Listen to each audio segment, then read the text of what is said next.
لقد جاءت رسل ربنا بالحق ثم الصلاة والسلام والتحية والإكرام على النبي الأمي المكي المدني القرشي الهاشمي الذي عمي وسيلتنا في الدارين ومولدين جد الحسنين بالقاسم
پروردگار عالم جب چاہتا ہے کہ اس کا کوئی بڑا اور بزرگ کام انجام پائے تو اس کام کو انجام دینے کے لیے پروردگار عالم کی شخصیات کا انتخاب کرتا ہے.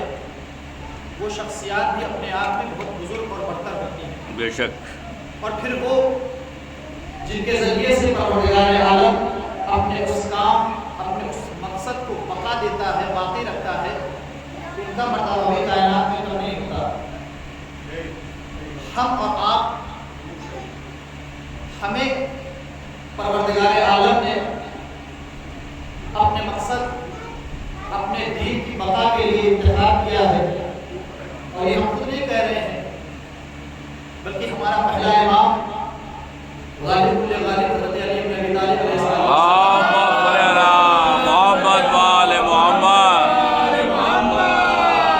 امام فرماتے ہیں کہ جب پروردگار عالم نے چاہا کہ اپنے دین کا کام لیا جائے، ہدایت کی جائے، تبلیغ دین کی جائے، تو اس نے زمین کی طرف نگاہ کی اور ہم اہل بیت کو اس کام کے لیے اس نے انتخاب کیا، ہمیں چنا.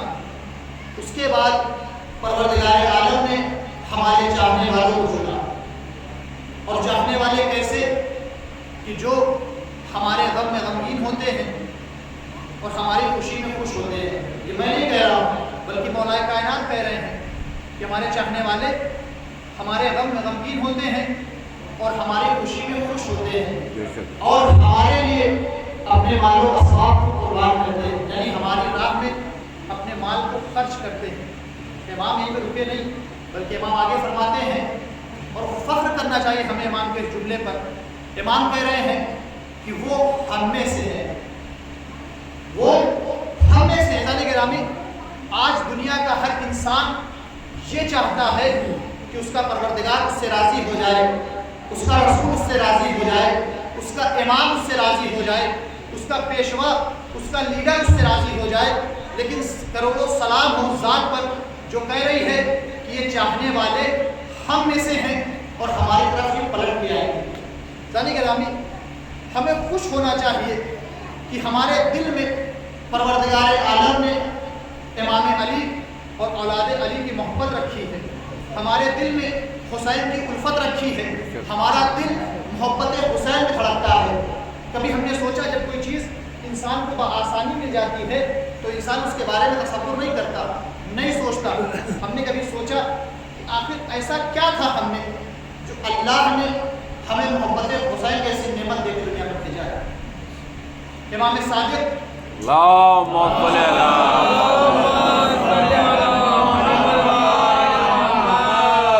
جن کا لقب ہے صادق آل محمد. گرامی اہل بیت میں اللہ نے تمام معصومین کو بہت سے فضائل و مناقب سے نوازا ہے، اور ہر ہمارا امام، ہر ہمارا معصوم کمال کی بلندیوں پر ہے. لیکن پھر بھی کچھ القاب وہ ہیں جو کچھ شخصیتوں سے مخصوص کر دیے گئے ہیں. مثلا امیر المؤمنین، ہمارے تمام ائمہ امیر المؤمنین ہیں، لیکن یہ لقب صرف اور صرف مولا کائنات کی ذات سے متصف ہے. اس کے علاوہ کسی اور امام کو امیر المؤمنین نہیں کہا گیا ہے. شہید سید الشہداء، ہمارے تمام امام شہید ہیں، ہر امام سید و سردار ہے، لیکن یہ لقب صرف اور صرف امام حسین سے مخصوص ہے. تمام تر ائمہ عابد ہیں، ساجد ہیں، سجدہ کرتے ہیں، عبادتیں کرتے ہیں، لیکن عابدین، زین العابدین اور سید الساجدین صرف اور صرف چوتھے امام کا لقب ہے. ہر امام میں تمام تر خصوصیات بدرجہ عطب پائی جاتی ہے، لیکن پھر بھی کچھ القاب ہیں جو اللہ نے ان کی ذات سے مخصوص کر دیے ہیں. ہمارے تمام ائمہ صدیق ہیں، صادق ہیں، لیکن صادق آل محمد صرف چھٹے امام کو کہا گیا ہے. اور وہ سچا امام کہہ رہا ہے کہ محبت حسین کیوں ملتی ہے. امام فرماتے ہیں من اراد اللہ بہ الخیر، اللہ جس انسان کو نیکی دینا چاہتا ہے، جس کے لیے اللہ نیکی کا تصور کرتا ہے، یقذف فی قلبہ حب الحسین و حب زیارتہ، اس کے دل میں پروردگار عالم حسین کی محبت پیدا کر دیتا ہے اور حسین کی زیارت کی محبت پیدا کر دیتا ہے. اللہ اکبر. یہ ہے مرتبہ حسین کے چاہنے والوں. اس کے بعد امام نے فرمایا جب تمہیں یہ احساس ہو کہ تمہارے دل میں حسین کی محبت پیدا ہو گئی ہے تو تم پھر پروردگار کی پہلی نعمت پر اس کا شکر ادا کرو. پوچھنے والے نے پوچھا ما ہوا اول النعم یا ابن رسول اللہ، اے فرزند رسول، اے امام، وہ پہلی نعمت کیا ہے جس پر ہم اللہ کا شکر ادا کریں؟ ترتیب الولادہ، تمہاری پاک و پاکیزہ ولادت، کہ اللہ نے تمہیں طیب و طاہر خاندان میں پیدا کیا ہے، طیب و طاہر ماں کی آغوش میں تمہاری پرورش کی ہے. ہم نے حسین کو تو نہیں دیکھا، ہم نے امام حسین کو زیارت تو نہیں کی، ہم نے امام حسین کا وہ سجدہ نہیں دیکھا، لیکن پھر بھی جو ہمارے دل میں امام حسین کی محبت پائی جاتی ہے وہ کیسے ہمارے دلوں میں آئی؟ یہ ہماری ماں کی پاک پرورش کا اثر ہے، یہ ماں کی محنتوں کا نتیجہ ہے، یہ ماں کی ان جفاکشی کا نتیجہ ہے جو ماں اپنے بچے کو اپنے ساتھ لے کر مجلس حسین میں آتی تھی اور اپنی لوریوں میں اس نے حسین کی محبت کو ہمیں ملایا. ایک صلوات پڑھے گا.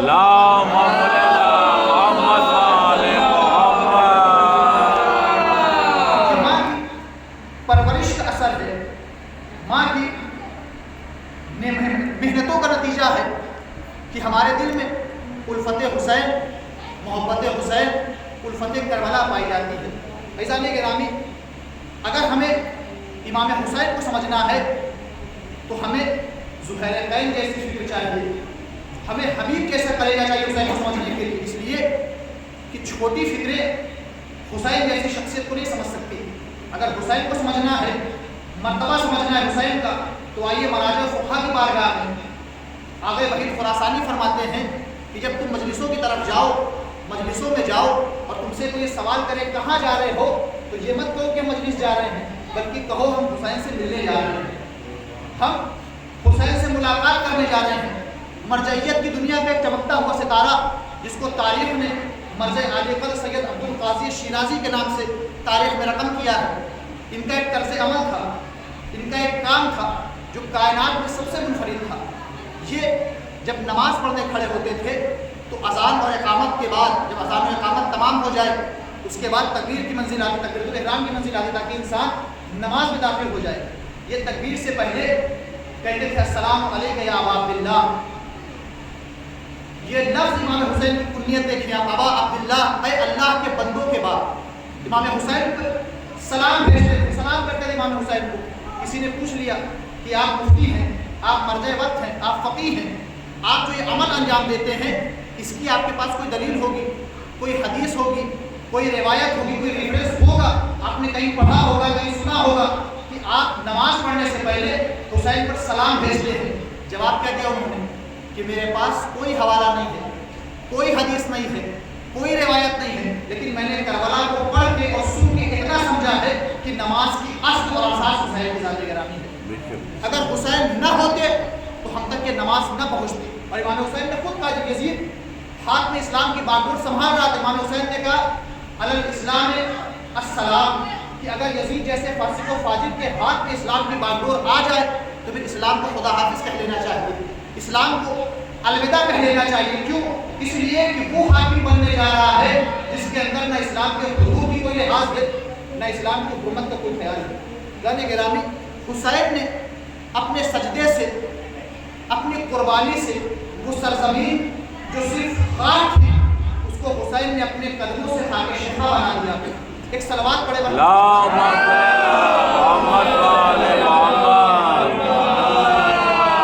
حسین نے اس سرزمین کو، اس خاک کو خاک شفا بنا دیا۔ جانے گرامی، 2 محرم کو حسین کربلا پہنچے۔ سمجھیے حسین کیا کہتے کسے ہیں حسین، اور اس کے بعد سمجھیے کہ حسین نے جو قربانی دی ہے اس قربانی کا ہم سے کیا تعلق ہے اور کربلا ہم سے کیا چاہتی ہے۔ حسین 2 محرم کو کربلا پہنچے۔ کربلا پہنچنے کے بعد امام حسین نے سب سے پہلا کام انجام دیا، آپ نے بہتر سنا ہے کہ امام حسین نے بنی اسد کے قبیلے والوں سے کربلا کی زمین خریدی ہے۔ حسین چھین نہیں رہے ہیں، حسین غصب نہیں کر رہے ہیں، بلکہ حسین زمین خرید رہے ہیں۔ اور زمین خرید کے حسین نے بتایا، دیکھو حسین کو یہ گوان ہی ہے کہ حسین کی شہادت کے بعد حسین ان کے چاہنے والوں کی قبریں کسی غصبی زمین پہ بنے تو بس معاف کیجیے گا۔ جب حسین کو یہ گوارا نہیں ہے کہ حسین کسی ایسی زمین پر دفن ہو جو غصب کی ہوئی ہے، تو پھر حسین کیسے گوارا کر سکتے ہیں کہ حسین کے نام پر بنا ہوا امام بارگاہ کسی غصبی زمین پر ہو۔ ایک صلوات پڑھے پر محمد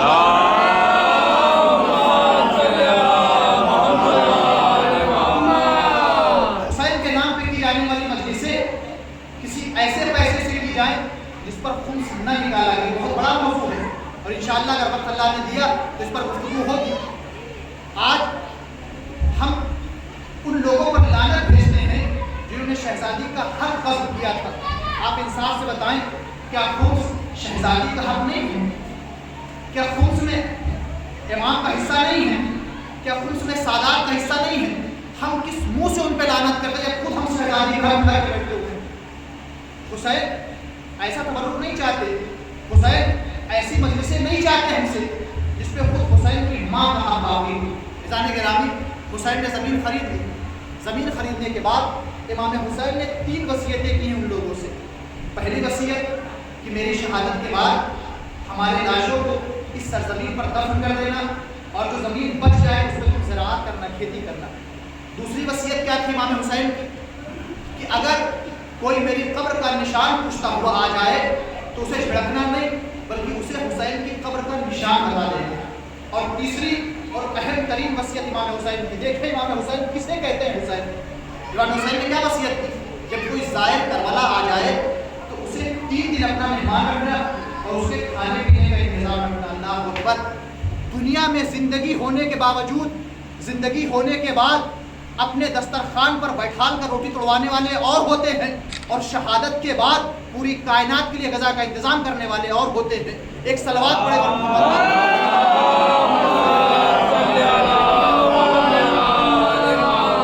حسین نے پوری کائنات کی فکر کی ہے، وصیت کی ہے حسین نے کہ تم میرے زائر کو 3 دن اپنا مہمان رکھنا۔ عزیزان گرامی، آج جیسے ہی فضا میں فلک پر محرم کا چاند نمودار ہوتا ہے، بزرگ کہتے ہیں نا کہ خالی گھروں میں شیطان کا بسیرا ہو جاتا ہے، اسی طرح سے خالی دماغ میں بھی خرافات کا بسیرا ہو جاتا ہے۔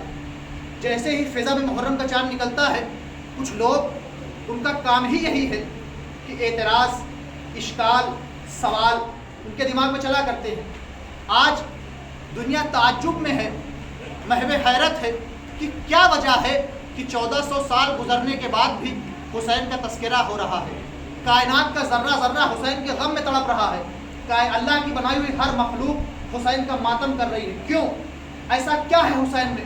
ایسا کیا کیا حسین نے جو پوری کائنات حسین کا ماتم کر رہی ہے؟ یعنی گرامی، لوگ پوچھتے ہیں نا کہ آپ قرآن میں دکھائیے ماتم کہاں ہے، قرآن میں دکھائیے علم کہاں ہے، قرآن میں دکھائیے تذکرہ کہاں ہے اہل بیت کا. آئیے قرآن سے حوالہ دیتا ہوں. پروردگار عالم نے پوری عالم انسانیت کو مخاطب کر کے ایک جملہ فرمایا, بسم اللہ الرحمن الرحیم, فاذکرونی اذکرکم واشکروا لی فلا تکفرون. کہ میرے بندو تم میرا ذکر کرو, تم میرا تذکرہ کرو, میں تمہارا تذکرہ کروں گا. تم میرے ذکر کو باقی رکھو, میں تمہارے ذکر کو باقی رکھوں گا. کیا ہے ذکر خدا؟ ذکر اللہ کہتے کسے ہیں؟ اللہ کا ذکر کس چیز کا نام ہے؟ اگر آپ قرآن کی دوسری آیتوں کو دیکھیں تو قرآن کہہ رہا ہے الا بذکر اللہ تطمئن القلوب, کہ بے شک اللہ کے ذکر سے مومنین کے دل کو سکون ملتا ہے, مومنین کے دل مطمئن ہوتے ہیں. اور روایات میں اس ذکر کو قرآن کی تلاوت سے تعبیر کیا گیا ہے. دوسری آیت بسم اللہ الرحمن الرحیم, نحن نزلنا الذکر وانا لہ لحافظون, کہ ہم نے ذکر کو نازل کیا ہے اور ہم ہی اس کی حفاظت کرنے والے ہیں. اور مفسرین نے لکھا ہے کہ ذکر سے مراد قرآن کریم ہے, کتاب خدا ہے, اللہ کی کتاب ہے. یعنی پروردگار عالم جو یہ آیت فرما رہا ہے, اس کا ترجمہ کیا جائے تو اللہ کیا کہہ رہا ہے کہ تم میری کتاب کی تلاوت کرو, میں تمہارے تذکرے کو باقی رکھوں گا. اب لوگوں کو دوسرے وعدے, جنت کا وعدہ, کوثر کا وعدہ, حور و غلمان کا وعدہ, سلسبیل کا وعدہ, باغات کا وعدہ یاد رہتا ہے, لیکن جہاں قرآن میں تذکرہ اہل بیت آتا ہے وہیں سب کچھ بھولنا شروع ہو جاتے ہیں. قرآن نے وعدہ کیا ہے مومنین سے, وعدہ کیا ہے صاحبان ایمان سے کہ تم اللہ کا ذکر کرو, اللہ تمہارے ذکر کو باقی رکھے گا, اللہ تمہارا ذکر کرے گا, اللہ تمہارے تذکرے کو پوری کائنات میں پھیلا دے گا. ایک سوال پڑھے اللہم صلی علی محمد و آل محمد.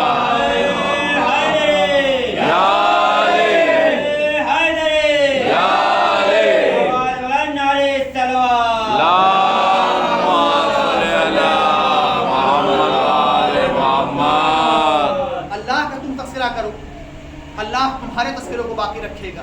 عزیزان گرامی, کیا ہے اللہ کا حکم کہ اللہ کی کتاب کی تلاوت کرو, ذکر کی تلاوت کرو, اللہ کا ذکر کرو, اللہ تمہارے ذکر کو باقی رکھے گا.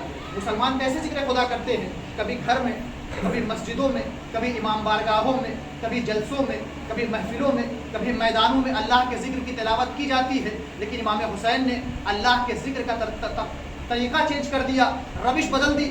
حسین نے بتا دیا دیکھو تم جو اللہ کا تذکرہ کرتے ہو تو تمہارے تذکرے میں شرط یہ ہے کہ تمہارے جسم میں جان ہونا چاہیے. جب تک تمہارے وجود میں روح پائی جائے گی تب تک تم اللہ کا ذکر کر سکتے ہو. لیکن حسین نے کربلا کے میدان میں سر و تن میں جدائی ہونے کے بعد نوک نیزہ پہ جا کے خدا کا ذکر کر کے خدا کو یہ کہا ہے پروردگار دیکھ, حسین سر و تن میں جدائی کے بعد بھی تیرا ذکر کر رہا ہے. عجب نے آوازیں قدرت آئی ہے, حسین تم سر و تن میں جدائی کے بعد میرا تذکرہ کر رہے ہو, اگر میں قیامت تک کائنات کے ذرے ذرے میں تمہارا تذکرہ رکھ دوں تو مجھے خدا نہ کہتا.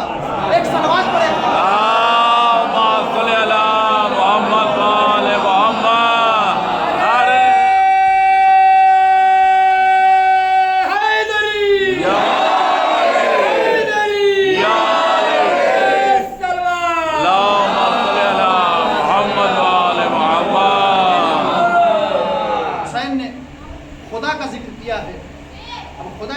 ہے کہ حسین کے ذکر کو قیامت تک کے لیے پروردگار باقی رکھ دے. اور آج دنیا دیکھ رہی ہے کہ ہر جگہ, ہر محلے میں, ہر بستی میں, ہر گاؤں میں حسین کا تذکرہ ہو رہا ہے. شیعہ ہوں نہ ہوں, مسلمان ہوں نہ ہوں, حسینیت کے لیے مسلمان ہونا شرط نہیں ہے. خود میں نے ذکر کیا تھا پہلی مجلس میں کہ حسین کا تذکرہ وہی کر سکتا ہے جس کا ضمیر زندہ ہو. جن کے ضمیر مال و دولت میں بک گئے ہوں ان کو حسین سمجھ میں آنے والا نہیں. جانے گرامی, حسین کس شخصیت کا نام ہے؟ یزید نے امام حسین سے بیعت کا مطالبہ کیا, خط لکھا ولید کو کہ حسین سے بیعت لو, اگر حسین بیعت کرے تو ٹھیک ورنہ حسین کا سر قلم کر کے شام بھیج دو. یزید حسین کو جانتا ہی نہیں تھا, یزید حسین کو پہچانتا ہی نہیں تھا. یزید حسین کو جسم سمجھ رہا تھا, یزید حسین کو ایک وجود سمجھ رہا تھا. حسین جسم کا نام نہیں ہے, حسین فکر کا نام ہے, حسین درس کا نام ہے, حسین مکتب کا نام ہے. اور دنیا نے دیکھا کہ 1400 سال پہلے حسین کا سر کٹ گیا لیکن آج بھی حسین کا تذکرہ باقی ہے. یزید نے مطالبہ بیعت کیا حسین سے کہ حسین اگر بیعت کرے تو ٹھیک ورنہ حسین کا سر کاٹ کے میرے پاس شام بھیج دو. حسین نے جواب کیا دیا یزید کے بیعت کا, مثلی لا یبایع مثلہ. مولا سوال آپ سے کیا گیا تھا، جواب آپ کو صرف ذاتی دینا تھا کہ میں یزید کی بیعت نہیں کروں گا، میں فلاں کے بیٹے کی بیعت نہیں کروں گا، میں حاکم شام کے بیٹے کی بیعت نہیں کروں گا. آپ یہ کیوں کہہ رہے ہیں کہ مجھ جیسا اس جیسے کی بیعت نہیں کر سکتا؟ ابھی بزرگ نے اپنے کلام میں پیش کیا ایران کے متعلق، امام حسین نے کیا کہا کہ مجھ جیسا اس جیسے کی بیعت نہیں کر سکتا. حسین اس مسئلے کو عالمی بنانا چاہتے ہیں، انٹرنیشنل لیول پر حسین اس مسئلے کو پہنچانا چاہتے ہیں. دیکھو جو حسین جیسا ہوگا وہ کبھی یزید جیسے کی بیعت نہیں کر سکتا. آج دنیا محو تعجب ہے، آخر کیا وجہ ہے کہ ایران پر اتنی پابندیاں لگائی جاتی ہیں، سینکشن لگے ہوئے ہیں، ہر طرف سے روک لگی ہوئی ہے، لیکن یہ چھوٹا سا ملک، تشیع کے ہاتھ کا ملک کسی کے سامنے جھکتا نہیں ہے. دنیا نہیں جانتی حسینی ملک ہے وہ اپنا سر کٹا سکتا ہے، سر جھکا نہیں سکتا. ایک سلوات پڑے بر محمد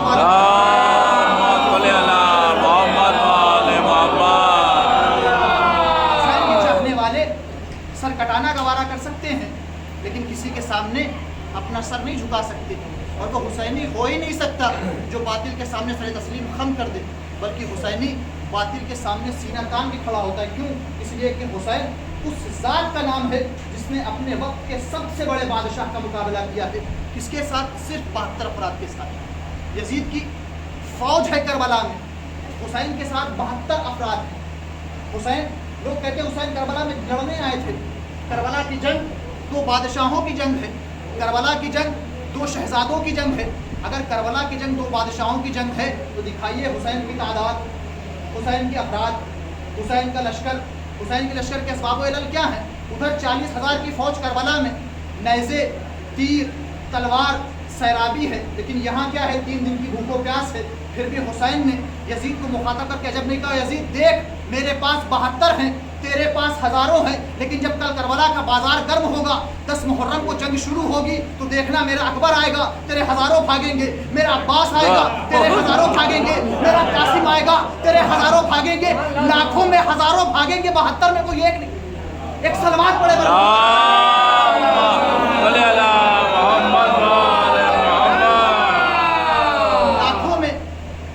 بھاگنے والے تو آپ کو مل جائیں گے، لیکن ان 72 میں کوئی ایک نہیں ملے گا جس نے حسین کا ساتھ چھوڑا ہو.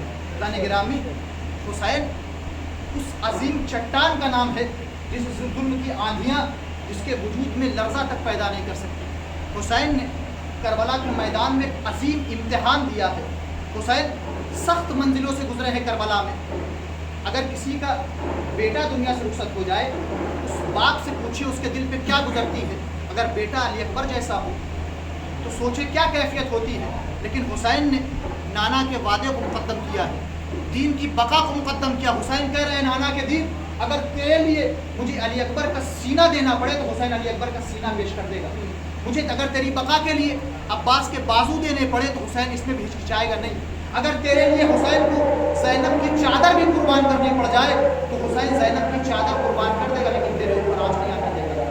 حسین نے ایک سخت امتحان دیا ہے کربلا میں. اب سوال یہ ہوتا ہے کہ کیا امام حسین نے پہلا اور آخری امتحان دیا ہے؟ نہیں، امام حسین سے پہلے بھی امتحانات دیے گئے ہیں. ایک نبی نے امتحان دیا ہے. کیسا امتحان؟ وہی امتحان جو امام حسین نے کربلا میں دیا ہے. کون سا نبی؟ خلیل خدا، خلیل اللہ، جس نبی کی یاد میں اللہ نے پورا مناسک حج رکھ دیا، جس کو اللہ دوست کہہ رہا وہ نبی جناب ابراہیم. قرآن کی کیا ہے؟ بسم اللہ الرحمن الرحیم وَإِذِ ابْتَلَىٰ إِبْرَاهِيمَ رَبُّهُ بِكَلِمَاتٍ. اے پیغمبر اس وقت کو یاد کیجئے جب کہ آپ کے پروردگار نے ابراہیم کا کچھ کلمات کے ذریعے سے امتحان لیا. فَأَتَمَّهُنَّ، تو ابراہیم نے امتحان کو کامیاب کیا، امتحان دیا. فَقَالَ إِنِّي جَاعِلُكَ لِلنَّاسِ إِمَامًا، تو اللہ نے آواز دی ابراہیم ہم نے آپ کو امام منتخب کر لیا ہے. آپ سمجھے امامت کیا ہے؟ نبوت ہے ابراہیم کے پاس، خلت ہے جناب ابراہیم کے پاس، رسالت ہے جناب ابراہیم کے پاس، لیکن اگر ابراہیم کو امامت چاہیے تو امتحان کے مرحلوں سے گزرنا ہوگا. امتحان دینے ہوں گے ابراہیم کو امامت کی منزل تک پہنچنے کے لیے. اور آیت یہی نہیں رکی، جناب ابراہیم نے پوچھا پروردگار میری ذریت کا کیا ہوگا، میری اولاد کا کیا ہوگا؟ آواز قدرت لا ینال عہد الظالمین. ابراہیم یہ عہدہ ظالمین تک نہیں پہنچ سکتا. امامت وہ عہدہ ہے جس کے لیے کوئی ظالم دعوے دار نہیں ہو سکتا. جناب ابراہیم نے امتحان دیے، 3 امتحان. وقت ہو چکا ہے، صرف ایک امتحان کا اشارہ باقی انشاءاللہ اگلی مجلس میں۔ پہلا امتحان جناب ابراہیم کا کیا ہوا ہے؟ مال کے ذریعے سے جناب ابراہیم کا امتحان لیا گیا، ان کو آزمایا گیا۔ جناب ابراہیم ہے اپنی بکریوں کا ریوڑ لے کے بیابان میں پھر رہے ہیں، بکریاں چلا رہے ہیں۔ ایک مرتبہ جناب ابراہیم کے کانوں سے ایک آواز ٹکرائی، سبحان قدوس ربنا ورب الملائکۃ۔ جناب ابراہیم نے آواز سنی، ایک مرتبہ اس آواز کی طرف کھینچے چلے گئے۔ دنیا پوچھتی ہے تو حسین کا غم کیوں مناتے ہو؟ سنے ایک نبی کا واقعہ۔ جناب ابراہیم آواز سنی، جناب ابراہیم نے اس آواز کے پیچھے پیچھے پہنچے، کیا دیکھا کہ خوبصورت جوان ہے جو تسبیح پروردگار کر رہا ہے۔ جناب ابراہیم نے کہا بھائی تمہاری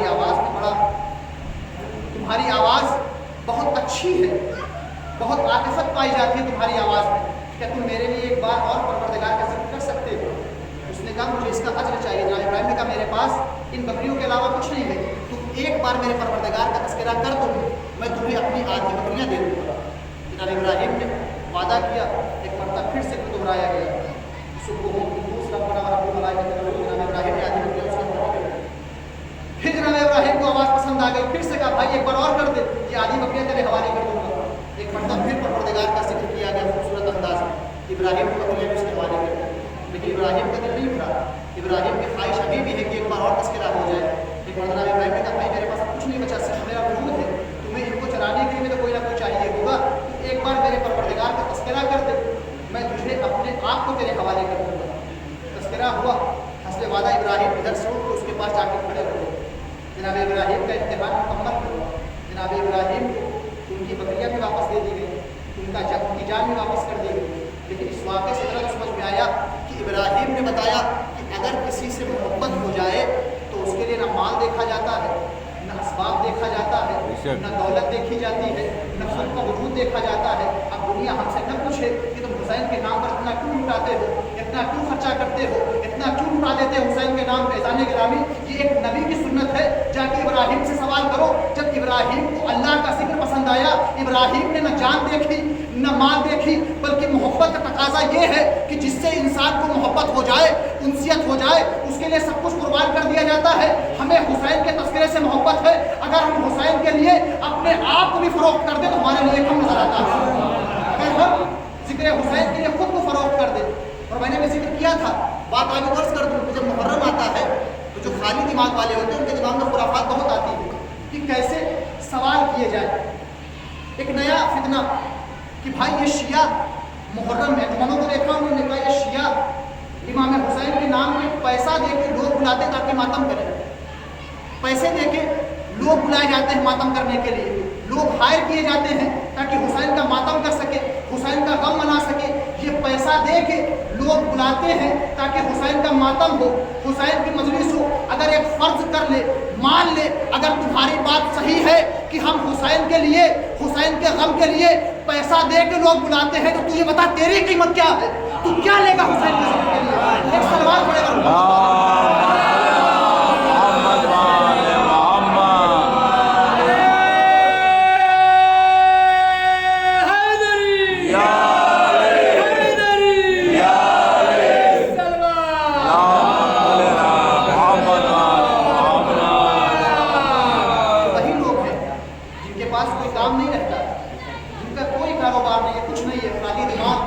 شیطان کا گھر، خرافاتیں دماغ میں آتی رہتی ہیں۔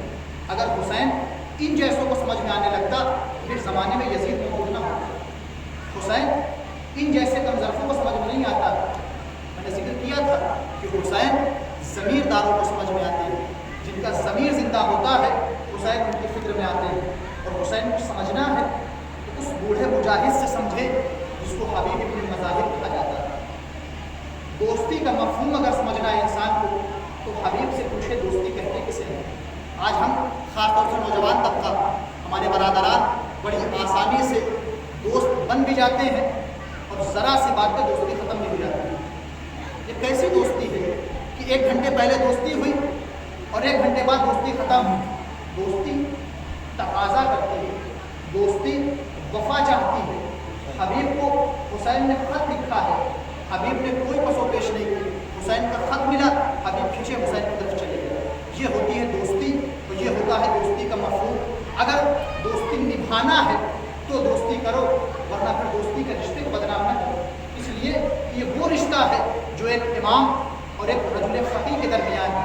زن گرامی، آج 3 محرم ہے، اور 3 محرم وہ قیامت کی تاریخ ہے جب عمر سعد ملعون کربلا کے میدان میں اپنا لشکر لے کے پہنچا۔ ادھر عمر سعد کا لشکر کربلا میں آنے لگا، جناب زینب کے کانوں میں گھوڑوں کی ٹاپوں کی آوازیں پڑی۔ جناب زینب نے امام حسین سے کہا بھیا کیا اس عالم غربت میں کوئی آپ کی مدد کرنے والا نہیں؟ اے بھیا دشمن چاروں جانب سے ہماری طرف حملے کے لیے چلے آ رہے ہیں، اے بھیا کیا کوئی ایسا نہیں ہے جو آپ کی نصرت کو آئے، جو آپ کی مدد کرنے کے لیے آئے؟ ایک مرتبہ حسین نے ایک نامہ نکالا اور لکھنا شروع کیا، من حسین الغریب الی رجل فقیر، یہ حسین غریب کا خط ایک رجل فقیر کے نام ہے۔ اللہ اکبر، حسین نے خط لکھا۔ خط لکھنے کے بعد ایک مرتبہ جناب زینب کہتی بھیا حسین ایک مرتبہ خط میرے حوالے کر دو۔ زینب نے خط کے مضمون کو پڑھا، پڑھنے کے بعد ایک فقرہ بڑھایا، بھیا حبیب اگر آنا ہو تو کربلا آنے میں تاخیر نہ کرنا، کہیں ایسا نہ ہو کہ تمہیں آنے میں تاخیر ہو اور میرا ماجایا شہید کر دیا۔ سرکاری شہدا کے ادھر حبیب تک نامہ پہنچا، قاصد حبیب کے دروازے پر آیا، لب الباب کے حبیب باہر آئے، ایک مرتبہ پوچھا کون کا آنا؟ مرید الحسین، میں حسین کا قاصد ہوں۔ حسین کا نام سنا، حبیب نے نامے کو آنکھوں سے لگایا، نامہ چاک کیا۔ اب حبیب نامہ پڑھتے جاتے ہیں، روتے جاتے ہیں۔ ایک مرتبہ زوجہ نے پوچھا حبیب کس کا خط آیا ہے؟ جب سے تمہیں دیکھا ہے تمہاری آنکھوں سے آنسو رواں ہے۔ ایک مرتبہ حبیب کہتے ہیں فرزند زہرا نے کربلا سے مجھے یاد کیا۔ ایک مرتبہ زوجہ نے پوچھا حبیب اب کیا ارادہ ہے؟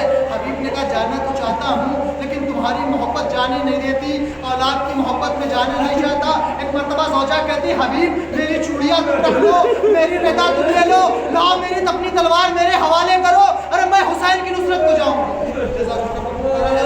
حبیب نے غلام کو بلایا، ایک مرتبہ گھوڑا غلام کے حوالے کے جاؤ اور فلاں مقام پر میرا انتظار کرنا۔ ادھر روایت میں لکھا حبیب کو پہنچنے میں تھوڑی سی تاخیر ہوئی، ادھر گھوڑے کی آنکھوں سے آنسو رواں ہوئے۔ غلام نے منظر دیکھا، اے میرے آقا کے اسب با وفا، اگر آقا کو آنے میں تاخیر ہوئی تو میں تیری پشت پہ سوار ہو کے فرزند رسول کی نصرت کے لیے کربلا چلوں۔ نمازوں پر رحمت نازل کرے۔ حبیب نے فقرہ سنا، ایک مرتبہ سر و سینہ پیٹ لیا، ہائے رے فرزند رسول کی قربان، اب جانور بھی حسین پہ آنسو بہا رہے ہیں۔ حضرت حبیب نکلے، ادھر حسین نے دیکھا کہ کوفے کی جانب سے غبار نما ہے۔ حبیب نے کہا اکبر جلدی آؤ، میرا بچپن کا دوست آ رہا ہے، اے عباس استقبال کرو، حبیب آ رہا ہے۔ ادھر حبیب پہنچے، ایک مرتبہ یہ خبر جناب زینب کے کانوں میں پہنچی۔ جناب زینب نے جناب فضا کو بلایا، اما فضا ذرا بھیا حبیب کو میرا سلام پہنچا دو۔ ایک مرتبہ جناب فضا آئی، اے حبیب مبارک ہو، علی کی بیٹی نے تمہیں سلام کہلایا ہے۔ حبیب نے سر و سینہ پیٹ لیا، ہائے رے حسین کی قربان، آقا زادیاں غلام زادوں کو سلام کہے۔ میں کہوں گا حبیب زینب نے سلام کہا تابے ضبط نہ لائے، ارے بعد شہادت حسین یہی زینب ام کلثوم ہوگی، ہاتھوں میں رسن ہوگی، منادی ندا دے رہا ہوگا، تماشا یہ تماشا